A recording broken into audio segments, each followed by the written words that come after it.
मेरा नाम है हरिया, मैं काम करता हूँ बहुत बढ़िया, खाता हूँ खाना और रोज गाता हूँ गाना।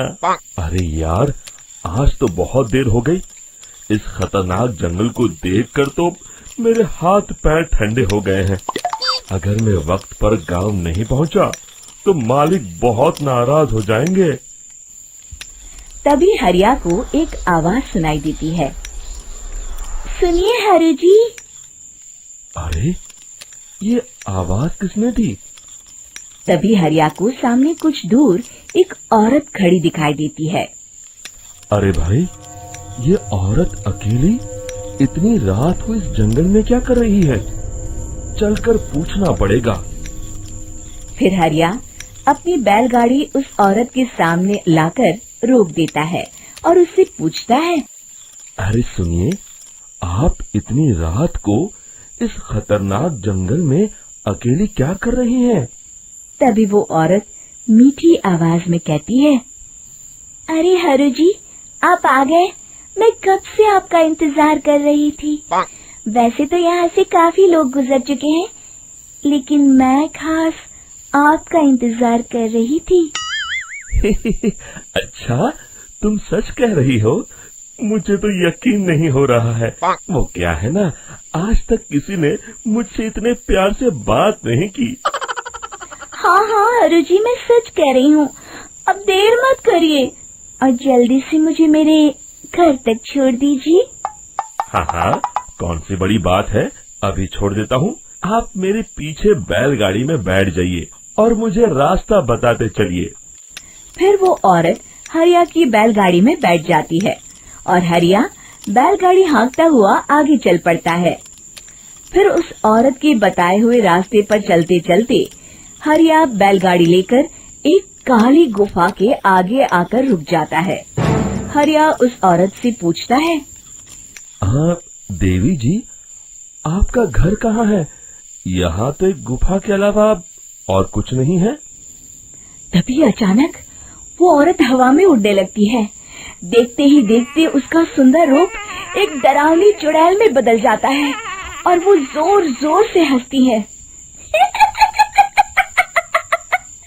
अरे तू तो एक नंबर का बेवकूफ निकला। तू तो बड़ी आसानी से मेरी बातों में आ गया। अरे मर गया रे, ये तो एक चुड़ैल है। हे भगवान बचा ले, ये तो बड़ी डरावनी दिखाई दे रही है। और फिर अगले ही पल हरिया की बैलगाड़ी में रखा सारा सामान हवा में उड़ता हुआ उस काली गुफा के अंदर चला जाता है और वो चुड़ैल भी उस गुफा के अंदर जाकर कहीं गायब हो जाती है। हरिया ये नजारा देख बुरी तरह घबरा और परेशान हो जाता है। अरे, ये चुड़ैल तो मेरा सारा सामान लेकर गुफा में गायब हो गई। अब क्या होगा? अगर मैं गांव खाली हाथ गया तो मालिक मेरी अच्छी खबर लेंगे। मेरी इस बात का कोई यकीन भी नहीं करेगा। फिर आखिर वही हुआ। हरिया के मालिक चंपक सेठ को हरिया की किसी भी बात पर रत्ती भर भी यकीन नहीं हुआ।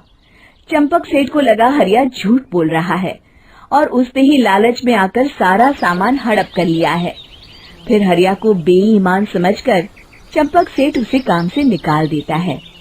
अगले दिन अपनी दुकान में परेशान बैठा चंपक सेठ गुस्से में बड़बड़ाता है। अरे, दुकान में तो सामान बिल्कुल भी नहीं है। अब मुझे ही शहर जाकर सामान लाना होगा।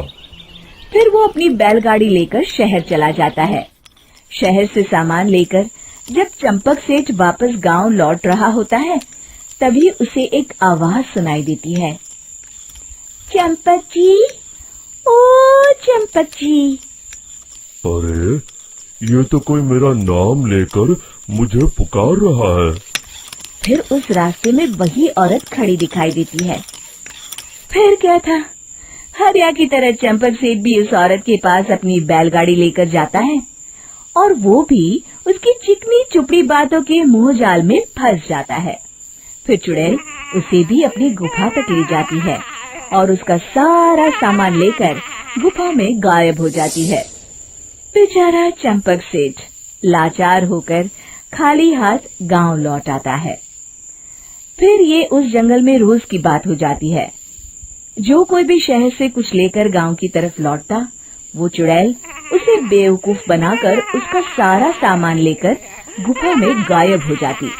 एक दिन हरिया एक लकड़हारे को उसी जंगल की तरफ जाते हुए देखता है।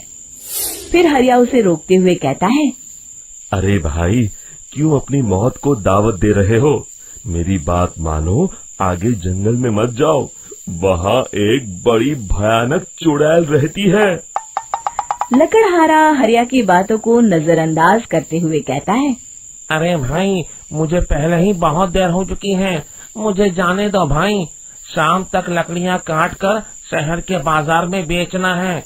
तुम अपनी ये कहानी किसी फुर्सत में बैठे इंसान को सुनाओ, मैं तो चला। इतना कहकर लकड़हारा वहाँ से आगे जंगल की तरफ चला जाता है।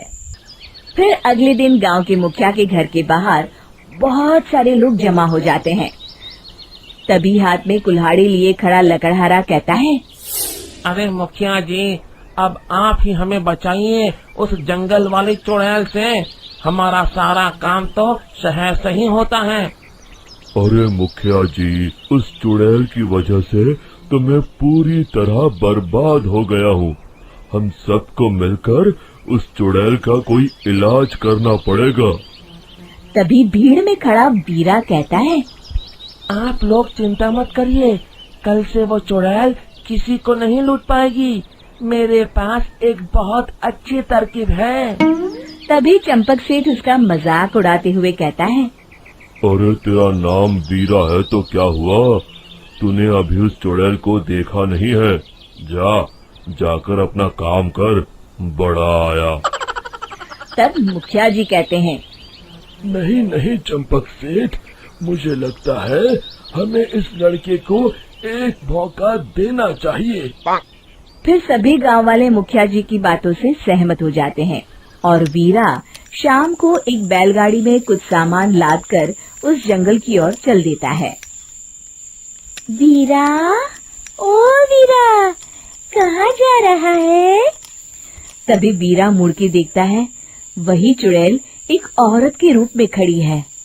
अरे बहन जी, मैं आपको ही ढूंढ रहा था। देखिए, मैं आपके लिए क्या लाया हूँ। अरे वाह, तो खुद मेरे लिए इतना सामान लाया है। तू ही अकेला गांव में समझदार है। जरा देखो, मैं भी खोल के, बड़े भूख लगी है। जैसे ही चुड़ैल उस सामान पर से कपड़ा हटाती है, एक भगवान शिव की तेज रोशनी उसके अंदर मूर्ति से निकलती है और चुड़ैल अपने असली रूप में आकर जलने लगती है। अरे मैं जल रही हूँ, बचाओ! बचाओ! ओम नमः शिवाय, मर गई मैं!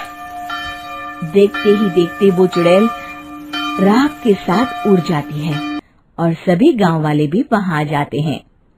शिक्षा बुराई पे सदा अच्छाई की ही जीत होती है।